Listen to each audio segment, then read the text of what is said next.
মুন্সিগঞ্জের সেরা 10টি স্থানের মধ্যে এটি হচ্ছে অন্যতম একটি জায়গা। এই জায়গাটির নাম হচ্ছে জমিদার বাড়ি। আপনি কি এসেছেন এই সুন্দর একটি ঐতিহাসিক জমিদার বাড়ি যা রয়েছে আমাদের মুন্সিগঞ্জ জেলার বিক্রমপুরে? তো চলুন আজকে ঘুরে দেখি এই সুন্দর জায়গাটি এবং এই ঐতিহাসিক বাড়িটি। আজ আমি আপনাদের নিয়ে এসেছি ভাগ্যকুল জমিদার বাড়ি ও জাদুঘর।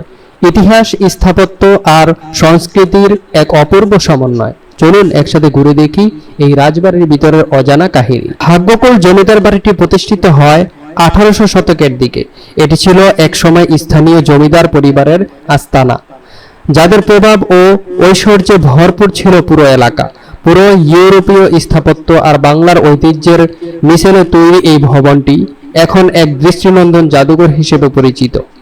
এখানে সংরক্ষিত রয়েছে পুরনো রাজকীয় আসবাবপত্র, বিভিন্ন সরঞ্জামাদি এই জাদুঘরে রয়েছে। বাড়ির স্থাপত্য লক্ষ্য করলে দেখা যায় ইউরোপীয় নকশার প্রভাব। তোরণ, অলঙ্করণ ও বিশাল বারান্দাগুলো সেই সময়ের শিল্পরুচির প্রতিফলন। চলুন আমরা ঘুরে দেখি কি কি রয়েছে। জাদুঘরে প্রবেশ করা মাত্রই সিঁড়ি দিয়ে উপরে ওঠার পর আপনি একটি সুন্দর একটি দৃশ্য দেখতে পাবেন। রাজা বাদশাদের রাজমহলে এই যন্ত্রগুলো, এই নিশানাগুলো থাকতো। খুবই অসাধারণ লাগলো এই জিনিসগুলো। জাদুঘরে প্রবেশ করা মাত্রই এখানে সংরক্ষিত রয়েছে পুরনো রাজকীয় আসবাবপত্র, মূর্তি, পিতলের পাত্র এবং নানা ঐতিহাসিক নিদর্শন, যা আপনাকে নিয়ে যাবে পুরনো সেই জমিদার যুগে। রয়েছে তাদের ব্যবহৃত শাড়ি, তাদের বিভিন্ন পাত্র এখানে সংরক্ষিত করে রেখেছেন।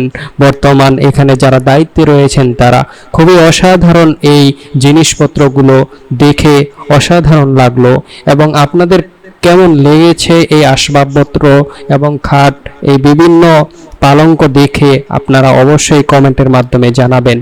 আমার ভিডিওটি যদি ভালো লাগে আমার চ্যানেলটি সাবস্ক্রাইব করে রাখবেন এবং পরবর্তীতে আমার মূল ভিডিওর ব্লগ পেতে আমার চ্যানেলের পাশেই থাকুন। ভালো থাকুন, সুস্থ থাকুন এবং আমার চ্যানেলটি সাবস্ক্রাইব করে দিন। ধন্যবাদ।